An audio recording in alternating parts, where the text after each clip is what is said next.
Hi friends, welcome back to my channel. நீங்கள் நம்மளோட சேனலுக்கு புதுசுனா சேனலை மறக்காமல் சப்ஸ்கிரைப் பண்ணி பக்கத்தில் இருக்கிற பெல் பட்டனை கிளிக் பண்ணி ஆளுங்கிற ஆப்ஷனை செலக்ட் பண்ணி வச்சுக்கோங்க. நான் போடுற வீடியோஸ் எல்லாமே நோட்டிஃபிகேஷனோடு வரும். இது பார்த்தீங்கன்னா மண்டே ஈவினிங்லேருந்து டியூஸ்டே நைட்டு வர எடுத்த vlog தான். கண்டிப்பாக என்ஜாய் பண்ணுவீங்கன்னு நம்புகிறேன். வாங்க வீடியோக்குள்ளே போகலாம். இது பார்த்தீங்கன்னா மண்டே ஈவினிங் சின்னதாக ஐஸ் செய்யலான்னு சொல்லிட்டு ஸ்டார்ட் பண்ணினேன். பட் நிறைய செய்ய வேண்டியதாக போச்சு. அதனால் 4 டம்ளர் தண்ணி எடுத்துகிட்டு அதில் கொஞ்சமாக இந்த ஆரஞ்சு எசன்ஸ் ஊற்றிக்கலாம். உங்கள்கிட்ட இந்த ஆரஞ்சு எசன்ஸ் இல்லைன்னா கடையிலெல்லாம் 2 ரூபா பேக்கெட்டோட ரஸ்னா பொடியெல்லாம் இருந்துச்சுன்னா அது கூட வாங்கி நீங்கள் ஆட் பண்ணி மிக்ஸ் பண்ணி இதுக்கு சுகரு கொஞ்சம் அதிகமாக போடணும். ஏன்னா தண்ணி ஐஸ் கட்டியாக மாறும்போது சுகர் அதிகம் தேவைப்படும். சுகரு கொஞ்சம் கூடவே போட்டு நல்லா மிக்ஸ் பண்ணி இது மாதிரி சின்ன சின்ன 4 டம்ளரில் ஊற்றிட்டு நம்ம வீட்டுகளில் ஸ்பூன் இருக்கும், அந்த ஸ்பூனோட பேக் சைடு போட்டு வச்சிட்டோம்னா போதும். உங்ககிட்ட ஐஸ் குச்சி இருந்துச்சுன்னா அது கூட போட்டுக்கலாம். எங்கிட்ட இல்லை, அதனால ஸ்பூன் போட்டுட்டு ஓவர் நைட் அப்படியே விடலாம். அப்படி இல்லைன்னா நீங்கள் 1 டே ஃபுல்லாக விட்டிங்கனாலும் ஐஸ் நல்லா தான் இருக்கும். அதுக்கப்புறம் நைட்டு டின்னருக்கு இடியாப்பம் வித்து சிக்கன் செய்யலான்னு சொல்லிட்டு ஃபஸ்ட்டு சிக்கனை செஞ்சு வச்சிட்டோன்னா கடைசியாக சாப்பிட்றதுக்கு முன்னாடி இடியாப்பம் ரெடி பண்ணிக்கலாம். சிக்கன் செய்கிறதுக்கு அரைப்புக்கு தேவையான எல்லா பொருளுமே நல்லா வணக்கி அதை ஆற வச்சு மிக்சர் ஜாரில் போட்டு தண்ணியே ஊற்றாமல் பேஸ்ட்டோட கன்சிஸ்டன்சியில் நம்ம ஃபஸ்ட்டு அடித்து எடுத்துக்கலாம். இந்த டைமில் பார்த்திங்கன்னா அப்பாவும் சிக்கன் வாங்கிட்டு கொடுத்துட்டாரு. அன்னைக்கு கிரிராஜா சிக்கன் தான் செஞ்சுருந்தோம். பேஸ்ட்டை அடிச்சுட்டு சைட் பை சைடாக நம்ம ஆயில் விட்டு கொஞ்சமாக கடுகு, கருவேப்பிலை, வெங்காயம், தக்காளி, சின்ன துண்டு பூண்டும் போட்டு நல்லா வணக்கிட்டு சிக்கனையெல்லாம் நல்லா வாஷ் பண்ணி சேர்த்தியாச்சு. சிக்கன் போட்டோன்னே கொஞ்சமாக உப்பு மஞ்சள் தூளும் போட்டு கொஞ்சம் நேரம் தண்ணியே ஊற்றாமல் வேக விட்டோம்னா அதிலிருந்தே தண்ணி வர ஆரம்பிக்கும். அதுக்கப்புறம் சிக்கன் ஒரு 3/4 பாகம் நல்லா வெந்த உடனேயே நம்ம அடித்து வச்சுருக்கிற பேஸ்ட்டையும் சேர்த்தி தேவையான அளவு மசாலாவெல்லாம் போட்டுக்கலாம். அன்றைக்கி எங்ககிட்ட சிக்கன் மசாலா இல்லாதனால மிளகாய் தூளும் கொத்தமல்லி தூளும் அட்ஜஸ்ட் பண்ணி போட்டுக்கலாம். சிக்கன் எவ்வளோ வேகணுமோ அந்த அளவு மட்டும் தண்ணி ஊற்றிட்டு மூடி போட்டு கொதிக்க விட்டுட்டோம்னா சிக்கன் குழம்பு ரெடி ஆயிரும். சிக்கன் குழம்பெல்லாம் ரெடி பண்ணிவிட்டு சின்னதாக ஃபேஸ் பேக் போடலான்னு பாசிப்பயிறு மட்டும் எடுத்து அப்படியே மிக்சியில் போட்டு நான் அடித்து பொடியாக எடுத்துக்கிட்டேன். இந்த பாசிப்பயிறு பொடி பார்த்திங்கன்னா நம்ம கண்ணாடி பாட்டில்லையோ நல்லா ஏர்டைட்டான பாட்டிலில் போட்டு ஸ்டோர் பண்ணோன்னா 1 இயர் அப்படியே இதோட ஃப்ரெஷ்னஸ் மெயின்டைன் ஆகும். அதனால் இது மாதிரி ஒரு கண்ணாடி பாட்டிலில் போட்டு ஸ்பூன் போட்டு வச்சுட்டு நம்ம கை வச்சு யூஸ் பண்ணக்கூடாது. அதனால் ஸ்பூன் போட்டு வச்சிட்டோம்னா இது ஈஸியாக எடுக்கிறதுக்கு நல்லாயிருக்கும்.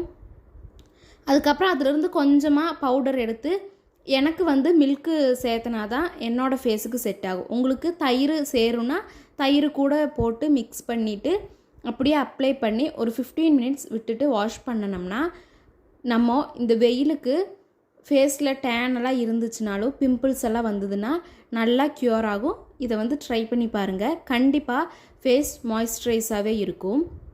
ஈவினிங் டைமில் எனக்கு பர்ஸ்னலாக இந்த ஊதுபத்தி அதுக்கப்புறம் சாம்பிராணி இது மாதிரியெல்லாம் வைக்கிறது ரொம்ப பிடிக்கும். அதோட ஸ்மெல் நல்லாயிருக்கும். அதனால் அதையும் ஒன்று வச்சுட்டு ஒரு 7 o'clock கிட்ட ஆயிடுச்சு. அந்த டைமில் இடியாப்பம் செய்கிறதுக்கான மாவு நம்மளோட புழங்கல் அரிசியை ஊற வச்சு நல்லா இது மாதிரி கன்சிஸ்டன்சியில் மாவு ஆட்டி எடுத்துகிட்டு ஒரு கடாயில் எண்ணெய் விட்டு இந்த மாவையும் போட்டு கைவிடாமல் நல்லா கிளறி கொடுத்துட்டே இருக்கணும். மெயின் பார்த்திங்கன்னா இடியாப்பத்துக்கு இந்த மாவை நம்ம கிளறி செய்கிறதுல தான் இருக்குது. மாவை நல்லா வணக்கி இந்த கன்சிஸ்டன்சி ஆக்கிடணும். கீழே நம்ம கரண்டியில் எடுத்து போட்டோம்னா விலகக்கூடாது. அந்த கன்சிஸ்டன்சி இருக்கும்போது நல்லா சூடாக இருக்கும்போது இது செஞ்சோம்னா தான் நமக்கு வேக செய்ய முடியும். அதுக்கப்புறமா அது சின்ன சின்னதாக பால்ஸ் உருட்டி இது மாதிரி இடியாப்ப குழலில் போட்டு நல்லா பிழிஞ்செடுத்தோம்னா இடியாப்பம் ரெடி ஆயிரும். நாங்கள் அதிகமாக இட்லி ஊற்றி இடியாப்பம் செய்ய மாட்டோம். ஏன்னா அந்த இடியாப்பம் செய்கிறதுக்குள்ள அந்த சாதனம் வந்து எங்கள்கிட்ட இல்லை. இந்த குழல் இருக்கிறதுனால மாவை வணக்கி செஞ்சோம்னா அந்த இட்லி இதாக்கிறத விட இந்த மாவு வணக்கி செய்கிறது தான் டேஸ்ட்டு நல்லாயிருக்கும். இடியாப்பமும் ஃபுல்லாக செஞ்சு நல்லா இட்லி இதில் போட்டு வேக வச்சாச்சு. வெந்து நம்ம எடுத்தாச்சு இடியாப்பம். சூப்பராக நல்ல நூல் மாதிரி அழகாக இருந்துச்சு. அதுக்கப்புறமா அது கூட சிக்கன் செய்யும் போதே சிக்கனுக்கு தனியாக எடுத்து கிரேவி செஞ்சுட்டு குழம்ப மட்டும் அம்மா தனியாக எடுத்து வச்சுருந்தாங்க. அதுக்கப்புறம் இடியாப்பமும் வச்சு சிக்கன் கிரேவி சிக்கன் குழம்பு ஊற்றி அன்னத்தை டின்னர் சூப்பராக முடிச்சாச்சு. நானும் அம்மாவும் தான் கடைசியாக சாப்பிட்டோம். பேசிகிட்டே இடியாப்பமும் சிக்கனெல்லாம் சாப்பிட்டாச்சு. அன்னத்து டே சூப்பராக போச்சு. இனி பார்த்தீங்கன்னா நெக்ஸ்ட் டே மார்னிங்லேருந்து vlog ஸ்டார்ட் ஆகுது. இது எதுக்கு ஜவ்வரிசி எடுக்கிறேன்னு பார்த்தீங்கன்னா வெயில் வந்து நல்லாவே ஸ்டார்ட் ஆயிருச்சு. அதனால் ஜவ்வரிசி வடகம் செய்யலான்னு இந்த டம்ளரில் 3/4 பாகம் நான் ஜவ்வரிசி எடுத்தேன்.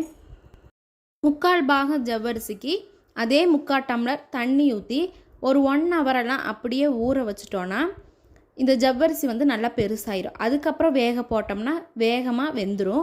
அதனால் 1 ஹவர் ஊற வச்ச உடனே அந்த தண்ணி எல்லாமே ஜவ்வரிசி உறிஞ்சி நல்லா பெருசாயிருச்சு. அதுக்கப்புறம் நான் எந்த டம்ளரில் தண்ணி அளக்கிறேன்னா ஜவ்வரிசி எந்த டம்ளரில் எடுக்கிறோமோ அதே டம்ளரில் 5 டம்ளர் தண்ணி சேர்த்திக்கலாம். அப்போ டோட்டலாக ஜவ்வரிசிக்கு 6 டம்ளர் தண்ணி ஆயிரும். அப்போ 1க்கு 6ங்கிற மெஷர்மெண்ட்டில் 5 டம்ளர் தண்ணி ஊற்றி இந்த ஊற வச்சுருக்கிற ஜவ்வரிசியும் உள்ளே போட்டு சிம்மிலேயே வச்சு நம்ம இதை வேக விட்டோம்னா கடைசியாக இந்த தண்ணி எல்லாமே வற்றி ஜவ்வரிசி நல்லா பெருசாயிரும். ஒரு கூழோட கன்சிஸ்டன்சி ஆயிரும். கடைசியாக இதை நல்லா ஆற வச்சுட்டு மிக்சியில் போட்டு ஒரே ஒரு பல்ஸ் கொடுத்தோம்னா நமக்கு வடகம் போடுறக்குள்ள கன்சிஸ்டன்சி வந்து கிடச்சிரும்.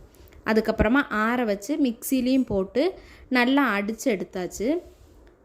அடித்து எடுத்துட்டு மொட்டை மாடியில் நல்லா ஒரு வெள்ளை துணியை விரித்து நல்ல வெயில் இருக்கிற டைமில் ஒரு நாள் ஃபுல்லாகவே நீங்கள் காய போட்டுட்டு செகண்ட் டே எடுத்து கொஞ்சமாக தண்ணி தெளித்து அதை பிரித்து எடுத்துட்டு இனி ஒரு நாள் கூடயும் காய போட்டிங்கன்னா ஜவ்வரிசி வத்தல் வந்து ரெடி ஆயிரும். இதை நீங்கள் 1 இயர் அப்படியே வச்சு ஸ்டோர் பண்ணி யூஸ் பண்ணலாம். இதை வந்து மறக்காமல் ட்ரை பண்ணி பாருங்கள். கண்டிப்பாக யூஸ்ஃபுல்லாக இருக்கும். இப்போ நம்ம கடைகள்லாம் கெமிக்கல் கலர் உள்ள வத்தலெல்லாம் வாங்குறதுக்கு பதிலாக இப்படி வடகம் போட்டு வச்சுக்கிட்டோன்னா நமக்கு எப்போவுமே யூஸ்ஃபுல்லாகவும் இருக்கும். நம்ம வீட்லேயே செஞ்சோங்கிற ஒரு சந்தோஷமும் இருக்கும். வடகம் எல்லாமே போட்டுட்டு நல்ல வெயிலாக இருந்துச்சு. அதனால் முதல் நாள் செஞ்சு வச்சுருந்த ஐஸ் வந்து ஃப்ரிட்ஜில் அப்படியே இருந்துச்சு. அதை கீழே வந்த உடனே ஃப்ரிட்ஜில் இருந்து ஐஸ் எடுத்து பார்த்தேன். நல்லா சூப்பராக ஐஸ் வந்து ரெடி ஆகிருந்தது. அதையும் சாப்பிட்டு அன்னத்து டே அதோட vlog கட் பண்ணியாச்சு. நாளை இன்னொரு புதிய வீடியோவுடன் நான் உங்களை சந்திக்கிறேன்.